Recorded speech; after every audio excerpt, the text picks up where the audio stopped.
Hello everyone, I am पारस और आज हम डिस्कस करेंगे acidic strength of carboxylic acid. ठीक है, तो लास्ट लेक्चर में हमने ये डिस्कस किया था कि इंडक्टिव इफेक्ट क्या होता है ना, और कितनी तरह का होता है इंडक्टिव इफेक्ट। हमने देखा था कि भाई जो इंडक्टिव इफेक्ट होता है उसमें होता क्या है कि इलेक्ट्रॉन का डिस्प्लेसमेंट होता है। इलेक्ट्रॉन एक जगह से दूसरी जगह पे जाता है।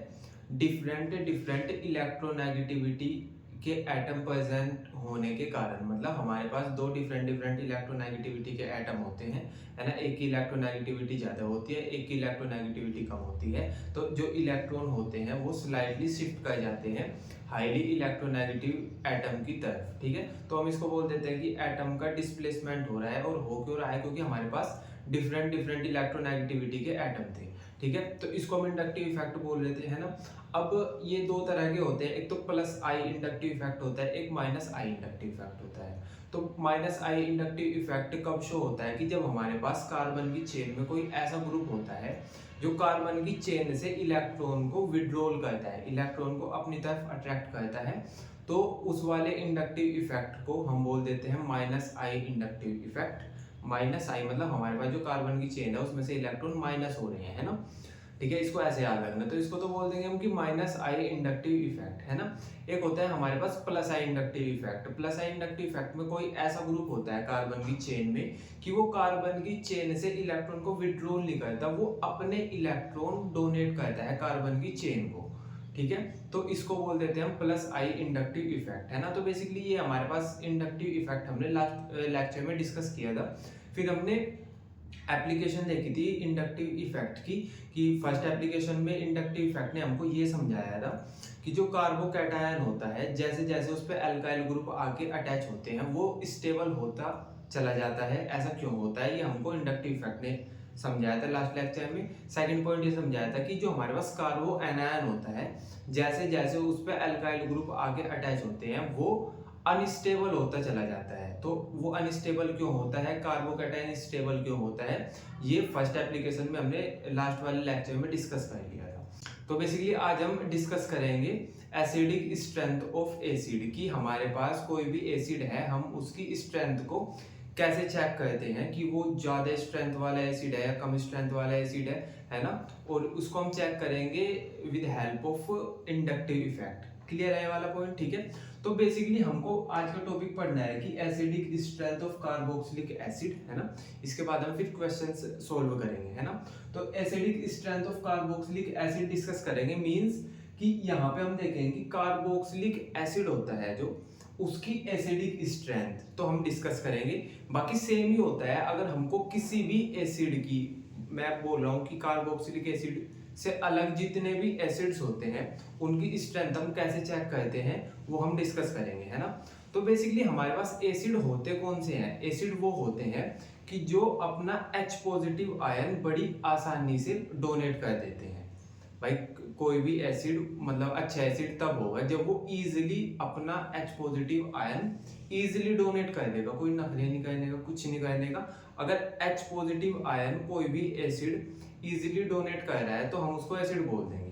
क्लियर है क्या ये वाला पॉइंट? अब जितनी आसानी से H पॉजिटिव आयन डोनेट कर रहा है कोई एसिड, हम उसको उतना ही अच्छा एसिड बोल देंगे कि ये इस एसिड की स्ट्रेंथ बहुत अच्छी है। क्यों? क्योंकि ये बहुत इजीली अपना H पॉजिटिव आयन डोनेट कर रहा है। तो मैं सिंपल ये बोल रहा हूँ कि एसिड होते कौन है? जो अपना H पॉजिटिव आयन डोनेट कर देते हैं। ठीक है, अब जितना आसानी से कोई अपना H पॉजिटिव आयन डोनेट कर रहा है हम ऐसा बोल देंगे कि वो उतना अच्छा एसिड है, वो उतना अच्छा एसिड है, उस एसिड की स्ट्रेंथ उतनी ज्यादा अच्छी है जितनी आसानी से वो H पॉजिटिव आयन डोनेट कर रहा है। ठीक है, अब H पॉजिटिव आयन आसानी से डोनेट करेगा कौन? H पॉजिटिव आयन हमने बोला कि H पॉजिटिव आयन जो आसानी से डोनेट कर देगा उस एसिड की स्ट्रेंथ अच्छी मान लेंगे हम। लेकिन H पॉजिटिव आयन आसानी से डोनेट करेगा कौन? तो वो एसिड H पॉजिटिव आयन आसानी से डोनेट करेगा जो H पॉजिटिव आयन डोनेट करने के बाद जो हमारे पास एसिड का बाकी पार्ट बचा हुआ है, नेगेटिव आयन जो बचा हुआ है, वो अगर बहुत स्टेबल हो जाए तो एसिड H पॉजिटिव आयन आसानी से डोनेट कर देगा। मैं सिंपल ये बोल रहा हूँ कि कोई भी एसिड अपना H पॉजिटिव आयन आसानी से डोनेट तब करता है जब H पॉजिटिव आयन डोनेट करने के बाद जो उसका बाकी पार्ट बचा है एसिड का वो बहुत स्टेबल हो जाए, और बाकी बचा हुआ पार्ट या नेगेटिव पार्ट बहुत स्टेबल हो जाए। या उसकी स्टेबिलिटी हम चेक कैसे करेंगे, तो हमने लास्ट लेक्चर में पढ़ा था कि जिस पे ज्यादा चार्ज होता है वो कम स्टेबल होता है। जैसा मेरे पास अगर बहुत सारे पैसे हो तो फिर मैं कम स्टेबल हो जाऊंगा, मैं पार्टी करूंगा, मैं घूमूंगा फिरूंगा, है ना। तो ऐसे ही यहाँ पे होता है कि जिस भी एटम के पास ज्यादा चार्ज होता है वो कम स्टेबल होता है, ठीक है। जिसके पास कम चार्ज होता है वो ज्यादा स्टेबल होता है। तो हम ये बोल रहे थे कि हमारे पास स्टेबिलिटी कैसे चेक करेंगे, कि मतलब हमने ये तो बोल दिया कि भाई जो एसिड आसानी से H पॉजिटिव आयन डोनेट कर देगा वो अच्छा एसिड है। अब H पॉजिटिव आयन आसानी से डोनेट कौन करेगा, वो एसिड H पॉजिटिव आयन आसानी से डोनेट करेगा जो H पॉजिटिव आयन डोनेट होने के बाद बाकी बचा हुआ पार्ट जिसका ज्यादा स्टेबल होगा। अब किसका बचा हुआ पार्ट कितना स्टेबल है वो कैसे डिस्कस करेंगे हम, वो कैसे समझेंगे, वो कैसे फाइंड आउट करेंगे हम, कि अगर जो बचा हुआ पार्ट है उस पे चार्ज ज्यादा है तो हम उसको बोल देंगे कि ये कम स्टेबल है, इसकी स्ट्रेंथ भी कम है। और अगर हमारे पास बचे हुए पार्ट पे चार्ज बहुत कम है तो हम बोल देंगे कि ये ज्यादा स्टेबल है, इसकी स्ट्रेंथ भी ज्यादा होगी, ठीक है। तो सिंपल हमको इतना याद रखना है कि जो H पॉजिटिव आयन देते हैं उनको हम एसिड बोलते हैं, जो बहुत आसानी से H पॉजिटिव आयन देते हैं उनको हम बोल देंगे कि इनकी एसिडिक स्ट्रेंथ बहुत अच्छी है, ठीक है। अब एसिडिक स्ट्रेंथ हम चेक कैसे करेंगे कि H पॉजिटिव आयन डोनेट करने के बाद जो नेगेटिव पार्ट बचा है अगर उस पार्ट पे चार्ज होगा बहुत कम तो हम बोल देंगे कि ये स्टेबल है, ये आसानी से डोनेट कर देगा H पॉजिटिव आयन। और अगर उस पे चार्ज होगा बहुत ज्यादा तो हम ये बोल देंगे कि ये अनस्टेबल है, ये आसानी से H पॉजिटिव आयन डोनेट नहीं करेगा, ठीक है। अब जो स्टेबल होगा उसकी एसिडिक स्ट्रेंथ भी ज्यादा होगी, और जो स्टेबल नहीं होगा, कम स्टेबल होगा, उसकी एसिडिक स्ट्रेंथ कम होगी, है ना। तो ये पॉइंट्स मैंने यहाँ पे लिखे हुए हैं। कैसे acidic strength of carboxylic acid check कर रहे हैं हम, है ना। तो कार्बोक्सिलिक एसिड की चेक करें या किसी भी एसिड की चेक करें सेम ही होता है ना। तो फर्स्ट पॉइंट देखते हैं कि acidic strength of acid is decided by how easily H positive how easily it gives H positive. तो एसिडिक स्ट्रेंथ किसी भी एसिड की इस पॉइंट पे ये पॉइंट डिसाइड करता है कि वो कितनी इजीली H पॉजिटिव आयन अपना H पॉजिटिव आयन डोनेट कर रहा है। क्लियर है ना, ठीक है। सेकंड पॉइंट देख लेते हैं, it is decided by how stable it's negatively charged counter part is. तो हमने ये तो पॉइंट डिस्कस कर लिया कि एसिडिक स्ट्रेंथ है, इसको डिसाइड ये बात करेगी कि वो कितना H पॉजिटिव आयन कितना इजीली डोनेट कर रहा है ना। अब H पॉजिटिव आयन कितना इजीली डोनेट होगा, ये पॉइंट हमको कैसे पता चलेगा, मतलब कि H पॉजिटिव आयन कहाँ पे बहुत इजीली डोनेट हो रहा है ना। ये पॉइंट हमको कैसे पता चलेगा, तो हम ऐसा बोलेंगे कि जो H पॉजिटिव आयन डोनेट होने के बाद नेगेटिव पार्ट बचेगा वो कितना स्टेबल है। अगर वो बहुत स्टेबल है तो H positive ion easily donate हो जाएगा। क्लियर है क्या ये वाला पॉइंट, ठीक है। अब जो हमारे पास नेगेटिव पार्ट बचा है वो स्टेबल है या वो स्टेबल नहीं है, हम ये कैसे डिसाइड करेंगे, तो हम इसको ऐसे डिसाइड करते हैं कि व्हेन चार्ज डिक्रीजेस, अगर वो जो नेगेटिव पार्ट है उस पे चार्ज बहुत कम है तो स्टेबिलिटी ऑफ कार्बोक्सिलेट क्या होता है कि हमारे पास कार्बोक्सिलिक एसिड है, उसका H पॉजिटिव चला गया, बचे हुए पार्ट को हमने कार्बोक्सिलेट आयन बोल दिया, या मैं ऐसे बोल दूं कि नेगेटिव आयन, ठीक है। तो stability of carboxylate ion increase. तो अगर हमारे पास जो बचा हुआ पार्ट है उस पे चार्ज कम होगा तो स्टेबिलिटी उसकी ज्यादा होगी, ठीक है।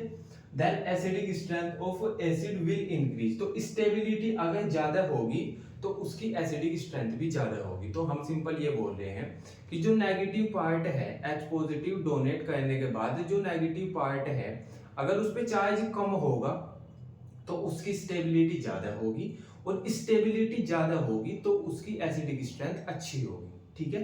सेकंड पॉइंट, अगर हमारे पास उस पे जो नेगेटिव पार्ट है उस पे अगर चार्ज ज्यादा है तो उसकी स्टेबिलिटी जो होगी वो कम होगी। अगर चार्ज ज्यादा है तो उसकी स्टेबिलिटी कम होगी, और अगर उसकी स्टेबिलिटी कम है तो उसकी जो एसिडिक स्ट्रेंथ है वो भी कम होगी। क्लियर है क्या ये वाला पॉइंट? ठीक है, तो ये पॉइंट आपको याद रखने हैं। ये वाला क्वेश्चन डिस्कस करते हैं, इससे और अच्छा समझ आएगा। ये बोलते हैं कि एसिडिक स्ट्रेंथ बता दो, एसिडिक स्ट्रेंथ का ऑर्डर पूछ रहे हैं और इन्होंने हमको 4 एसिड दे रखे हैं। ठीक है, तो हम ऐसा बोल रहे हैं कि जैसा हमारे पास सबसे ज्यादा एसिडिक स्ट्रेंथ किसकी होगी, तो भाई ये H पॉजिटिव दे देगा, H पॉजिटिव दे देगा ये चारों। ठीक है, H पॉजिटिव देने के बाद हमारे पास ये कार्बोक्सिलेट आयन बच जाएगा। क्लियर है क्या? तो अब हमको ये देखना है कि ये जो हमारे पास नेगेटिव पार्ट बचा है, ये हमारे पास जो नेगेटिव पार्ट बचा है इसमें से सबसे ज्यादा स्टेबल कौन है। सबसे ज्यादा स्टेबल कौन होगा? जिसके पास चार्ज सबसे कम होगा, जिसके पास चार्ज सबसे कम होगा वो सबसे ज्यादा स्टेबल होगा। ठीक है, तो अभी आप ये देखो कि हमारे पास जो ये वाला है यहाँ पे F ग्रुप लगा है, और जो F ग्रुप होता है वो -I इफेक्ट शो करता है। F group -I effect show करता है। तो ये क्या करेगा? -I इफेक्ट क्या होता है कि हमारे पास जो -I इफेक्ट शो करने वाले ग्रुप्स होते हैं वो कार्बन को विड्रॉल कर लेते हैं। तो ये क्या करेगा? F ये इस नेगेटिव चार्ज को विड्रॉल करेगा। ये हमारे पास F है जो हमारे पास इलेक्ट्रॉन विड्रॉइंग ग्रुप है, -I इफेक्ट शो करेगा। तो ये क्या करेगा? इलेक्ट्रॉन को अपनी तरफ अट्रैक्ट करेगा। तो जब अपनी तरफ ये इलेक्ट्रॉन को अट्रैक्ट करेगा तो होगा क्या? यहाँ पे इलेक्ट्रॉन कम हो जाएंगे, इलेक्ट्रॉन कम हो जाएंगे तो चार्ज यहाँ पे कम हो जाएगा। मैं सिंपल ये बोल रहा हूँ कि ये F है जो ये इलेक्ट्रॉन को विड्रॉल करेगा अपनी तरफ, अट्रैक्ट करेगा अपनी तरफ। तो जब ये अपनी तरफ इलेक्ट्रॉन को अट्रैक्ट करेगा तो यहाँ पे चार्ज कम नहीं हो जाएगा, और जब चार्ज कम हो जाएगा तो हमारे पास इसकी स्टेबिलिटी इंक्रीज हो जाएगी। चार्ज कम होता है तो मॉलिक्यूल ज्यादा स्टेबल हो जाता है ना। और जब ज्यादा स्टेबल होगा तो इसकी स्ट्रेंथ भी ज्यादा होगी। ठीक है ना, इसकी स्ट्रेंथ भी ज्यादा होगी। तो हम ये बोल रहे हैं कि इसकी जो एसिडिक स्ट्रेंथ है वो सबसे ज्यादा होगी। क्यों सबसे ज्यादा क्यों होगी? क्योंकि इसमें यहाँ पे 3F है, मतलब 3 इलेक्ट्रॉन विड्रॉइंग ग्रुप है। अगर मैं इसकी बात करूं तो यहाँ पे 2 इलेक्ट्रॉन विड्रॉइंग ग्रुप है, मतलब यहाँ पे 2F है ना भाई। F यहाँ पे भी -I इफेक्ट शो करेगा, यहाँ पे भी F ही है तो ये भी -I इफेक्ट शो करेगा। पर लेकिन यहाँ पे ज्यादा -I इफेक्ट लगेगा। ये F3 है तो 3F ज्यादा इलेक्ट्रॉन को अपनी तरफ अट्रैक्ट करेंगे एज कंपेयर टू 2, है ना। तो भाई यहाँ पे 2 ही F ग्रुप है तो ये कम इलेक्ट्रॉन को अपनी तरफ अट्रैक्ट करेंगे, है ना। तो यहाँ पे चार्ज उतना ज्यादा कम नहीं हो पाएगा जितना ज्यादा चार्ज यहाँ पे कम हो जाएगा, क्योंकि यहाँ पे 3F है। ठीक है, अगर हम इसकी बात करें तो यहाँ पे सिंगल F है। ठीक है, तो ये इलेक्ट्रॉन को इतना ज्यादा अपनी तरफ अट्रैक्ट नहीं कर पाएगा, तो इन दोनों में से इसकी एसिडिक स्ट्रेंथ ज्यादा है। ठीक है, और अगर हम बात करें इसकी तो यहाँ पे हाइड्रोजन है, यहाँ एक भी F नहीं है, एक भी F नहीं है यहाँ पे हाइड्रोजन है।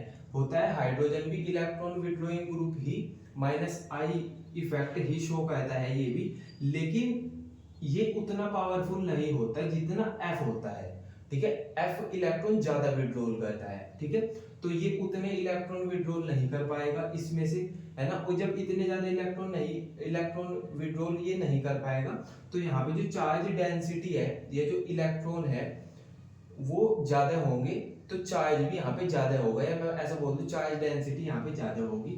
ठीक है, तो इसकी एसिडिक स्ट्रेंथ सबसे कम होगी। क्लियर है क्या ये वाला पॉइंट? ठीक है, तो सबसे ज्यादा एसिडिक स्ट्रेंथ इसकी होगी, फिर इससे कम इसकी होगी, इससे कम इसकी होगी, और इससे कम इसकी होगी।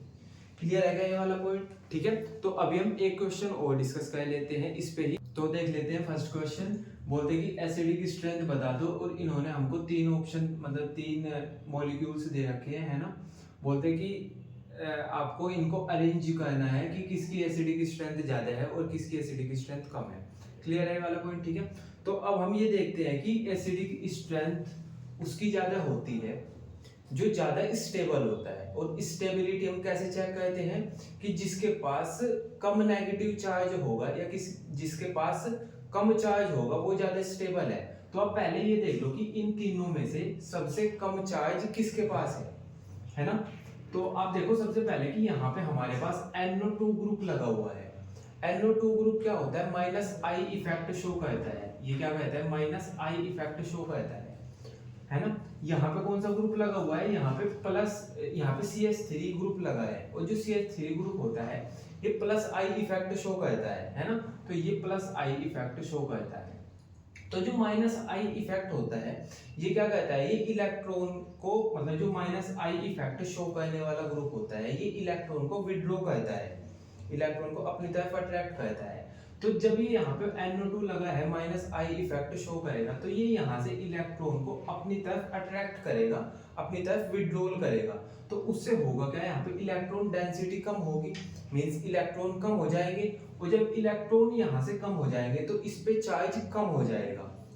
भाई इसका चार्ज कम हो जाएगा ना, क्योंकि यहाँ से इसने इलेक्ट्रॉन को निकाल लिया। अब जब यहाँ से इलेक्ट्रॉन इसके पास आ जाएंगे तो इस पे चार्ज कम हो जाएगा।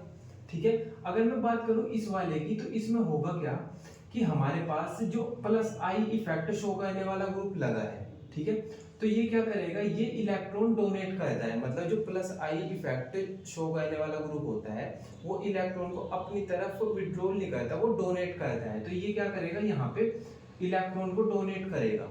अब यहाँ पे पहले भी नेगेटिव चार्ज था, अब इलेक्ट्रॉन और डोनेट हो गए, तो जो नेगेटिव चार्ज है वो इंक्रीज हो जाएगा, है ना।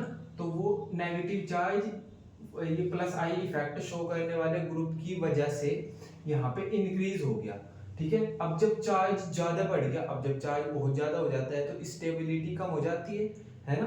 तो ये सबसे कम स्टेबल होगा। तो हम ऐसा बोल देंगे कि इस पे जो चार्ज है, इस पे जो चार्ज है वो सबसे कम है।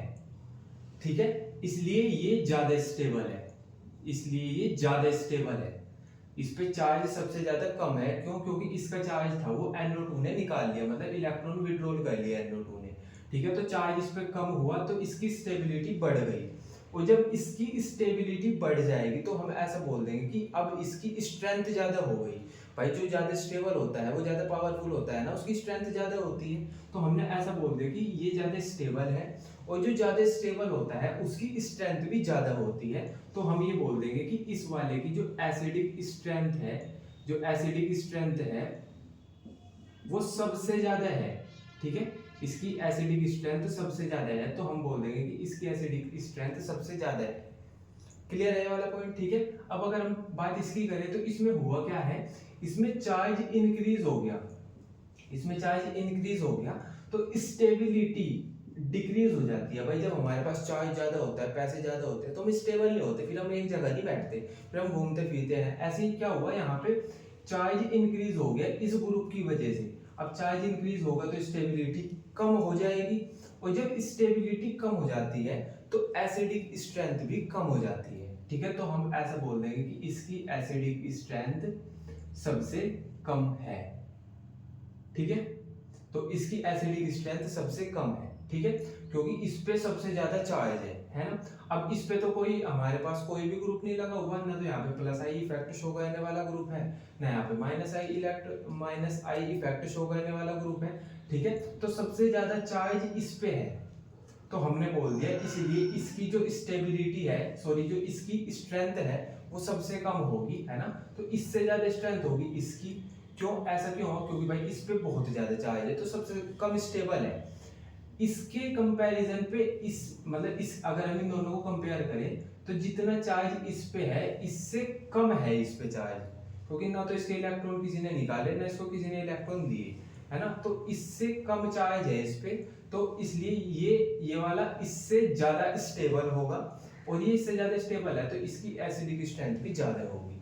क्लियर है वाला पॉइंट। ठीक है, अब अगर हम इन दोनों को कंपेयर करें तो इसमें हुआ क्या है, इसके इलेक्ट्रॉन, इसके इस वाले के इलेक्ट्रॉन NO2 ने विड्रॉल कर लिए, तो इस पे चार्ज सबसे कम हो गया। अब सबसे कम चार्ज है इस पे, तो इसकी स्टेबिलिटी सबसे ज्यादा होगी, इसकी स्टेबिलिटी सबसे ज्यादा होगी तो इसकी स्ट्रेंथ भी सबसे ज्यादा होगी। क्लियर है ये वाला पॉइंट। ठीक है, तो बेसिकली ये ऑर्डर हो गया हमारे पास एसिडिक स्ट्रेंथ का। ठीक है, तो ऐसे क्वेश्चंस आपको क्वेश्चन पेपर में देखने को मिलेंगे 100%। क्लियर है वाला पॉइंट। ठीक है, अब एक ये वाला क्वेश्चन देख लो, इसमें बोलते विच bond is more polar in the following pair of molecules. तो इन्होंने हमको 3 ऑप्शन दे रखे हैं और ये बोलते हैं कि मेरे को ये बता दो कि कौन सा बॉन्ड सबसे ज्यादा पोलर होगा।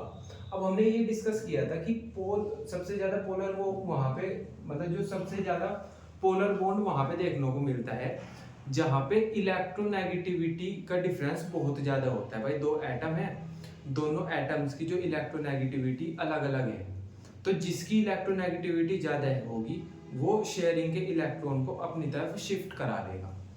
जब उसकी तरफ शिफ्ट हो जाएंगे तो वो नेगेटिव हो जाएगा। क्यों? क्योंकि उसने शेयरिंग के इलेक्ट्रॉन को अपनी तरफ शिफ्ट करा लिया, तो नेगेटिव बंदा बोल दिया हमने कि यार ये तो नेगेटिव है ना। बाकी जिसको कुछ नहीं मिला वो पॉजिटिव हो जाएगा। तो यहाँ पे पोल बन गए, एक नेगेटिव पोल हो गया, एक पॉजिटिव पोल हो गया। तो अभी ऐसा बोलते हैं कि इन दोनों में से ज्यादा पोलर कौन है, मतलब किस पे ज्यादा अच्छा पोल बनेगा, इन दोनों में से बताओ, इन दोनों में से बताओ। ठीक है, क्लियर है वाला पॉइंट? ठीक है, तो डिस्कस कर लेते हैं ये भी।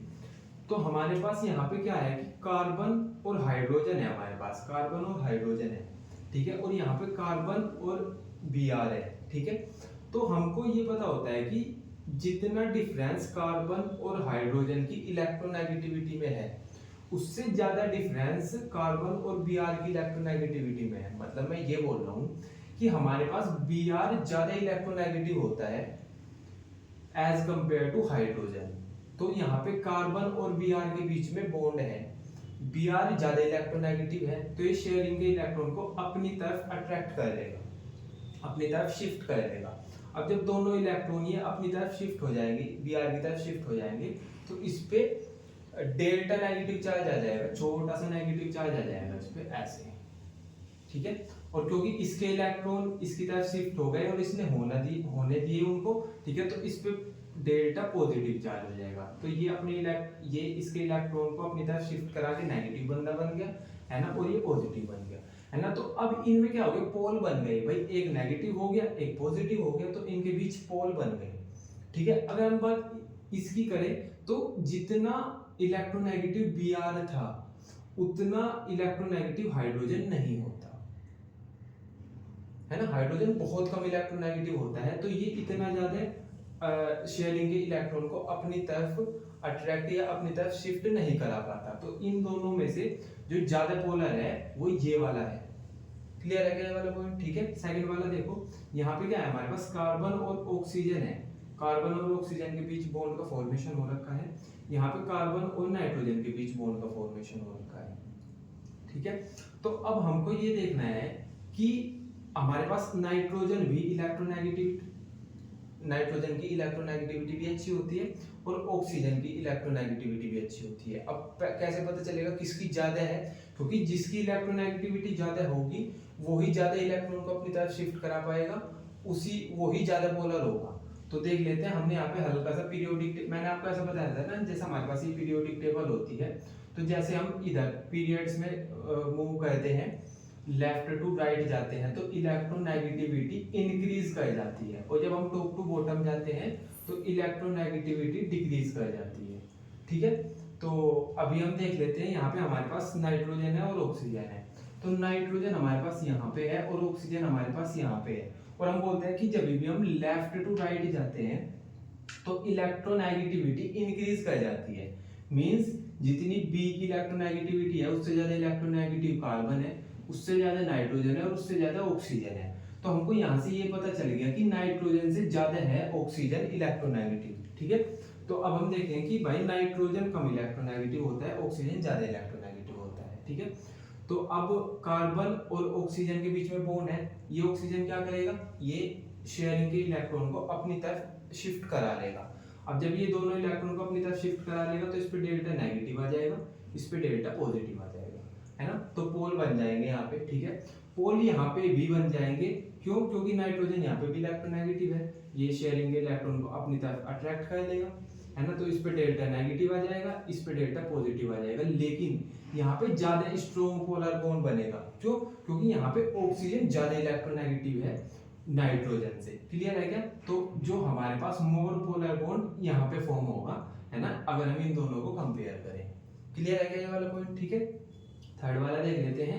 यहाँ पे कार्बन और सल्फर है, कार्बन और एस के बीच बॉन्ड है, और यहाँ पे कार्बन और ऑक्सीजन के बीच बॉन्ड है। तो हमको ये देखना पड़ेगा कि ऑक्सीजन ज्यादा इलेक्ट्रोनेगेटिव होता है या सल्फर ज्यादा इलेक्ट्रोनेगेटिव होता है। ठीक है, तो देख लेते हैं। हमारे पास ऑक्सीजन के नीचे आता है सल्फर।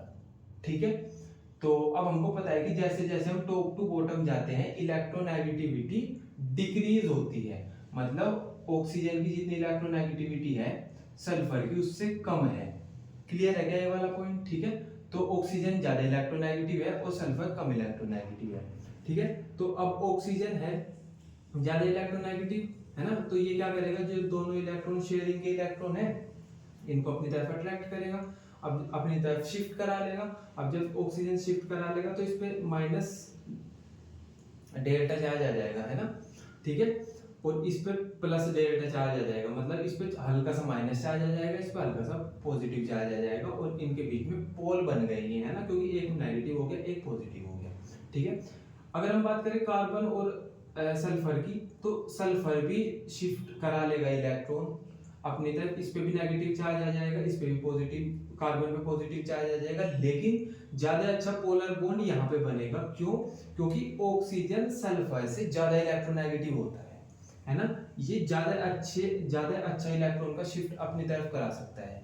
क्लियर है क्या ये वाला पॉइंट? ठीक है, तो इन दोनों में से हमारे पास ज्यादा अच्छा पोलर बॉन्ड यहाँ पे बनेगा, ये ज्यादा मोर पोलर होगा। क्लियर है क्या ये वाला पॉइंट? ठीक है, अभी और क्वेश्चन डिस्कस कर लेते हैं, तो देख लेते हैं। नेक्स्ट क्वेश्चन है हमारे पास, in which carbon carbon bond of this the inductive effect is expected to be the least. तो ये बोलते हैं कि हमारे पास इन्होंने एक मॉलिक्यूल दिया हुआ है ना, और ये बोलते हैं कि किस कार्बन कार्बन बॉन्ड के बीच सबसे कम इंडक्टिव इफेक्ट शो होगा। ठीक है, तो देख लेते हैं कि यहाँ पे हमारे पास क्या होगा कि जो Br है वो Br ने कार्बन के साथ बॉन्ड का फॉर्मेशन किया हुआ है ना, और Br जो होता है ये हमारे पास हाई इलेक्ट्रोनेगेटिव होता है, मतलब इसकी इलेक्ट्रोनेगेटिविटी कार्बन से ज्यादा होती है। ठीक है, तो ये क्या करेगा, ये इन दोनों इलेक्ट्रॉन को अपनी तरफ शिफ्ट करा लेगा, है ना। तो जब ये दोनों इलेक्ट्रॉनों को अपनी तरफ शिफ्ट करा देगा तो इस पे माइनस डेल्टा चार्ज आ जाएगा। क्यों? क्योंकि भाई इसने इलेक्ट्रॉन को अपनी तरफ शिफ्ट करा दिया, इलेक्ट्रॉन नेगेटिव होते हैं, है ना, तो इस पे माइनस डेल्टा नेगेटिव चार्ज आ गया। ठीक है, ये हमने ऐसा बोल दिया कि भाई इसने इसके शेयरिंग के इलेक्ट्रॉन को अपनी तरफ शिफ्ट करा लिया तो ये नेगेटिव हो गया, है ना, और कार्बन ने जाने दिया अपने इलेक्ट्रॉन्स को, शेयरिंग के इलेक्ट्रॉन्स को, तो ये पॉजिटिव बंदा हो गया, तो इसलिए इस पे चार्ज आ गया प्लस डेल्टा। क्लियर है वाला पॉइंट? ठीक है, तो अब इसी को हम बोल देते हैं इंडक्टिव इफेक्ट। क्लियर है ये वाला? ठीक है, अब हम ये बोल रहे हैं कि इस कार्बन के जो इलेक्ट्रॉन्स थे, है ना, जो शेयरिंग के इलेक्ट्रॉन थे वो Br ने अपनी तरफ शिफ्ट करा लिए, तो ये सोचेगा कि यार मैं अपने जो मेरा नेबर कार्बन है ना, मैं उसके इलेक्ट्रॉन्स को थोड़ा सा अपनी तरफ शिफ्ट करा लूं क्या। तो ये क्या करेगा, ये हल्का सा इसके इलेक्ट्रॉन को, इस वाले कार्बन के इलेक्ट्रॉन को अपनी तरफ शिफ्ट करा देगा। अब जब इसके इलेक्ट्रॉन को ये अपनी तरफ शिफ्ट करा देगा तो इस पे डबल डेल्टा पॉजिटिव चार्ज आ जाएगा। क्लियर है क्या ये वाला पॉइंट? ठीक है, ये उतना ज्यादा पॉजिटिव नहीं होगा जितना ज्यादा ये पॉजिटिव है, मतलब डेल्टा पॉजिटिव का मतलब है पॉजिटिव चार्ज, और डबल डेल्टा पॉजिटिव का मतलब है कि इस वाले पॉजिटिव चार्ज से भी छोटा चार्ज है। क्लियर है ये वाला पॉइंट? ठीक है, तो अब इनके बीच में भी पोल बन गए, है ना। ठीक है, तो यहाँ पे भी इंडक्टिव इफेक्ट शो हो रहा है। ठीक है, अब ये वाला कार्बन क्या करेगा, ये वाला कार्बन क्या करेगा कि यार मेरे जो शेयरिंग के इलेक्ट्रॉन थे वो इसने अपनी तरफ शिफ्ट करा लिए, क्यों ना मैं अपने नेबर से इलेक्ट्रॉन शिफ्ट करा लूं, है ना। तो ये क्या करेगा कि इस वाले कार्बन के साथ जो शेयरिंग के इलेक्ट्रॉन थे इनको स्लाइटली अपनी तरफ शिफ्ट करा लेगा, तो यहाँ पे इस वाले कार्बन पे ट्रिपल डेल्टा पॉजिटिव चार्ज आ जाएगा। क्लियर है, तो हुआ क्या, इस वाले Br ने इसके इलेक्ट्रॉन को शिफ्ट करा लिया, इस पे नेगेटिव चार्ज आ गया, इस पे पॉजिटिव चार्ज आ गया, फिर इस वाले कार्बन ने अपने पड़ोसी वाले कार्बन के जो इलेक्ट्रॉन थे उनको अपनी तरफ शिफ्ट करा दिया, है ना, तो इस पे डबल पॉजिटिव चार्ज आ गया। ठीक है, अब इस वाले कार्बन ने क्या किया, अपने वाले कार्बन के जो इलेक्ट्रॉन थे उनको अपनी तरफ शिफ्ट करा लिया, तो इस पे triple positive charge, triple delta positive charge आ गया। ठीक है, तो अब हो क्या रहा है कि यहाँ पे सब जगह इंडक्टिव इफेक्ट शो हो रहा है। भाई यही तो था इंडक्टिव इफेक्ट, कि दूसरे की इलेक्ट्रॉन का डिस्प्लेसमेंट हो जाए, यहाँ पे भी इलेक्ट्रॉन का डिस्प्लेसमेंट हो रहा है, तो यहाँ पे भी इंडक्टिव इफेक्ट लग रहा है। यहाँ पे भी इलेक्ट्रॉन का डिस्प्लेसमेंट हो रहा है, एक जगह से दूसरी जगह जा रहा है, तो यहाँ पे भी इंडक्टिव इफेक्ट शो हो रहा है, और यहाँ पे भी इंडक्टिव इफेक्ट शो हो रहा है। तो ये ऐसा बोलते हैं कि सबसे कम जो इंडक्टिव इफेक्ट है वो किन कार्बन्स के बीच लग रहा है। तो हमने डिस्कस किया था कि जो तीन बॉन्ड के बाद जो इंडक्टिव इफेक्ट होता है वो खत्म हो जाता है, वैनिश हो जाता है ना। तो जितना इंडक्टिव इफेक्ट यहाँ पे लग रहा है उससे कम इन दोनों के बीच में है, और उससे कम इन वाले कार्बन्स के बीच में है, ठीक है। तो हम ऐसा बोल देंगे कि जो हमारे पास लास्ट वाला कार्बन है, भाई पहला कार्बन तो ये था 1 2 3, तो ये जो 3 वाला कार्बन है इस पे लीस्ट इंडक्टिव इफेक्ट है। क्लियर है क्या ये वाला पॉइंट? ठीक है। तो सबसे ज्यादा इंडक्टिव इफेक्ट यहाँ पे शो हो रहा है, उससे कम यहाँ पे शो हो रहा है, और जो थर्ड वाला कार्बन है इस पे सबसे लीस्ट इंडक्टिव इफेक्ट शो हो रहा है ना। और 3 बॉन्ड के बाद अगर मैं बोल दूं कि यहाँ पे भी एक और कार्बन जुड़ा होता तो इस पे इंडक्टिव इफेक्ट ना लगता, क्योंकि जो इंडक्टिव इफेक्ट होता है वो 3 बॉन्ड तक ही वर्क करता है। क्लियर है क्या? तो बेसिकली इन्होंने ये पूछा हुआ था कि सबसे कम इंडक्टिव इफेक्ट कहाँ पे लगेगा, तो सबसे कम इंडक्टिव इफेक्ट थर्ड कार्बन पे लगेगा। क्लियर है क्या ये वाला पॉइंट? ठीक है। अब ये वाला क्वेश्चन देख लेते हैं, which of the following this and this is expected to be more stable and why. तो इन्होंने हमको 2 मॉलिक्यूल दिए हुए हैं, है ना, लिख लेते हैं इनको। पहला है हमारे पास NO2 CH2, मैं ऐसा खोल के लिख रहा हूँ इनको, CH2O नेगेटिव, ठीक है। और सेकंड है हमारे पास CH3 single bond CH2O negative. Clear है क्या ये वाला पॉइंट? ठीक है। तो अब हमने ना क्या देखना है कि हमको ये बताना है कि इन दोनों में से ज्यादा स्टेबल कौन है, ठीक है। तो सबसे पहले ये देखो, यहाँ पे जो ये वाला मॉलिक्यूल है, ये वाला कंपाउंड है, इस पे यहाँ पे हमारे पास NO2 ग्रुप है, और NO2 ग्रुप क्या कहता है, NO2 group -I effect show करता है। ये -I इफेक्ट शो करता है, मींस कि ये कार्बन की चेन है ना, इसमें से ना इलेक्ट्रॉन को ना बाहर निकाल देगा, कार्बन की चेन से इलेक्ट्रॉन को बाहर निकाल लेगा। अब जब ये इलेक्ट्रॉन को बाहर निकाल लेगा तो इस कंपाउंड का जो चार्ज है वो कम हो जाएगा, जो चार्ज है वो डिक्रीज हो जाएगा। क्यों? क्योंकि यहाँ पे NO2 जुड़ा है ना। NO2 क्या करेगा, इस वाली कार्बन की चेन से इलेक्ट्रॉन को विड्रॉल करा लेगा। जब इलेक्ट्रॉन बाहर आ जाएंगे, इलेक्ट्रॉन नेगेटिव चार्ज होता है, जब इलेक्ट्रॉन बाहर आ जाएंगे तो यहाँ पे नेगेटिव चार्ज कम हो जाएगा। तो हमने लिख दिया कि क्योंकि यहाँ पे -I इफेक्ट शो करता है NO2, तो ये चार्ज कम करा देगा। अब यहाँ पे CH3 है, और CH3 हमारे पास +I इफेक्ट शो करता है, +I इफेक्ट शो करता है। +I इफेक्ट में क्या होता है कि ये इलेक्ट्रॉन अपने इलेक्ट्रॉन डोनेट कर रहे हैं ना, तो ये अपने इलेक्ट्रॉन यहाँ पे डोनेट करेगा। अब जब ये अपने इलेक्ट्रॉन डोनेट करेगा तो इलेक्ट्रॉन होता है नेगेटिव, है ना, तो जब ये अपने इलेक्ट्रॉन डोनेट करेगा तो नेगेटिव चार्ज इंक्रीज हो जाएगा। तो यहाँ पे क्या होगा, +I ग्रुप की वजह से चार्ज इंक्रीज हो जाएगा, चार्ज इंक्रीज हो जाएगा।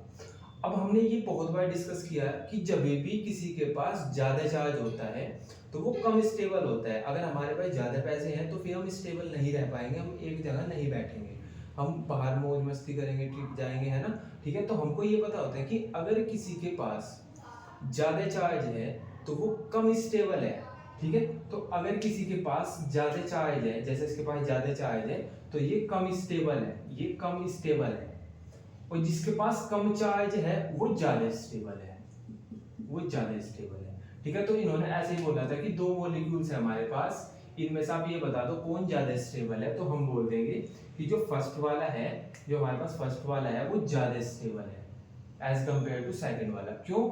इन्होंने पूछ रखा हुआ है क्योंकि इसके पास चार्ज ज्यादा है, और जब चार्ज ज्यादा हो, सॉरी, इसके पास चार्ज कम है, और जब चार्ज कम होता है तो स्टेबिलिटी ज्यादा होती है। क्लियर है वाला पॉइंट? ठीक है। इसके पास चार्ज ज्यादा है तो स्टेबिलिटी कम होगी, है ना। तो ये इनके वाई का भी आंसर हो गया। क्लियर है क्या ये वाला पॉइंट? ठीक है। तो यहाँ पे हमारे पास इंडक्टिव इफेक्ट के हमने कुछ क्वेश्चन प्रैक्टिस किए, है ना, और हमने इंडक्टिव इफेक्ट की जो एप्लीकेशन थी कि एसिडिक स्ट्रेंथ कैसे देखे एसिड की, है ना, वो डिस्कस की, और उस पर कुछ क्वेश्चंस भी देख लिए, ठीक है। तो अब आपको अपने एंड से क्या करना है, इन सब का रिवीजन करना है ना, और आपको बहुत सारे क्वेश्चन प्रैक्टिस करनी है, ठीक है, अपने ऐड से, है ना। बाकी फिर हम कल मिलेंगे, है ना। बाकी कल होली है तो फिर हैप्पी होली, ठीक है। और चलो फिर बाय, किसी और लेक्चर में मिलेंगे।